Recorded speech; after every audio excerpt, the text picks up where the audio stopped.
Alright, what's going on to YouTube? Welcome back to your favorite cyclist YouTube channel. This week we're doing a tire review again, and this time we're looking at the WTB Ranger 2.4s. But before we get into today's video, if you are new to my channel, make sure you head down below, hit that subscribe button for me. If you already are subscribed, make sure you hit that bell icon right next to that. That way you get notified every time I upload. That way you don't miss any of this awesome cycling content on this channel. So like I said, today we're talking about the WTB Ranger 2.4s that I was running on my Trek Superfly for the past 2 years or so. So let's go ahead and pull one of those tires out, and this is what we're looking at today. These are the WTB Ranger 2.4s. There it is, Ranger 2.4 and a 29 by 2.4. So I put these tires on the Superfly about 2 years ago, swapping essentially from the knobby Nick, pretty much a mud tire, onto kind of more of a all-purpose, all-around mountain bike tire. And I really liked them, and I really like the tan wall on these. This is one of the biggest reasons I went with them, because I wanted to try a tan wall tire on the Superfly. Now, don't get me wrong, I miss the tan wall look. The tan wall looks so good on that bike, but we're trying a different tire out for now. Ultimately, the Ranger 2.4s, pretty fast rolling tire for what they are. These are the fast and light casing on here. They're not the more trail ready casing. These are the cross country casing on here. Kind of makes sense. It's kind of my classification of a trail country bike right there. So they are the light version of them. So they are pretty flimsy, as you can see. They don't have a lot of structure to them. They have a very thin sidewall to them. However, they did work really well. You can actually see all the sealant in them. I've run multiple rounds of sealant through these throughout the years, and they have still held up. I don't remember actually getting any punctures through these. They do have the SG2 protection from WTB, which actually helps protect the tread surface from punctures. And being here in Reno, Nevada, not getting a puncture in 2 years, pretty solid, honestly. I get punctures of the tires within the first 100 miles, and these guys have done much better than that. These guys have done really well. Of course, these guys are tubeless ready. I ran them tubeless the entire time I had them.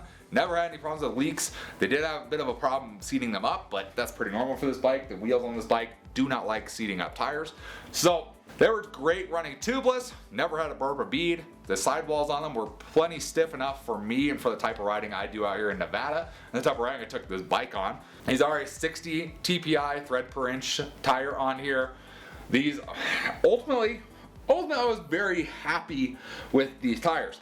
Why did I take them off then if I was ultimately happy with these tires? Well, there's a couple of reasons for that. So number one is, this is kind of your all-purpose mountain bike tire. These aren't necessarily a fast-rolling cross-country tire. They're not necessarily a good trail tire. They're just kind of in the middle. They do everything well, but nothing great. And that's kind of where that's ultimately kind of where it came from, was they just didn't do anything great. And now that I have both the Trek Superfly and the Poseidon Norton, I now have essentially a dedicated trail bike, and then I have this bike sitting behind. And I didn't want two bikes that do the same thing, if that makes sense. They were essentially set up to do kind of the same stuff. Essentially ride trails. Now Norton is set up for a little more hardcore stuff, but really they were set up to do the same kind of trails and do them both good. There was no benefit to having the Trek Superfly here and having the Norton with pretty close to the same, with the Norton having really aggressive tires for trail and this having just like a middle ground tire.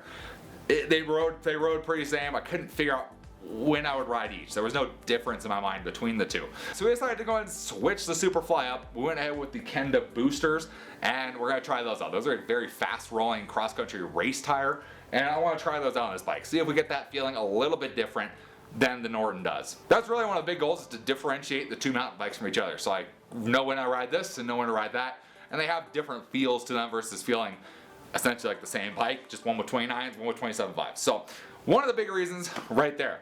The second big reason is that these tires here, not a huge fan of the Tannis tubeless inserts. So I just posted a video talking about the Tannis tubeless pros, and here's the old front one out of this bike. I said I was taking out, and I did take it out. And once I put these in, it didn't feel the same on these tires. Like I said, these are a very light casing tire. There's not much to them, not much. They're made to roll fast, and with that tubeless insert in there, it might be that specific one, they did not feel the same to me. I just didn't like the feel of it as much, especially when I put one in the rear of the Norton and it felt really good, and these didn't feel super great. So in the swap, I decided let's kind of go for something a little bit more heavy casing. So even with the boosters have a little bit heavier of casing than these guys do, and they seem to work better with the tubeless inserts, because I do want to run a tubeless insert in the rear. Those make a big difference. Even on a tire like this, they make a pretty big difference in them. So WTB, do I still love you guys? Yes, I still love WTB. I still run their saddles. Their tires were really great. Ultimately for me, it just didn't fit what I wanted to do with my fleet of bikes anymore. So if you're looking for something that's kind of that mid pattern on there, these are a good tire for you. Really good tire. They're not going to be super fast cross country tire. They're not going to be a super aggressive trail tire. But for a good middle ground tire that has enough grip to pretty much get you by in almost any situation, besides for mud, these tires work really, really well. So I can't recommend these enough for someone just looking to get out there. These are a great upgrade to just an original tire on your bike. And they do offer them in a black wall, not just a tan wall.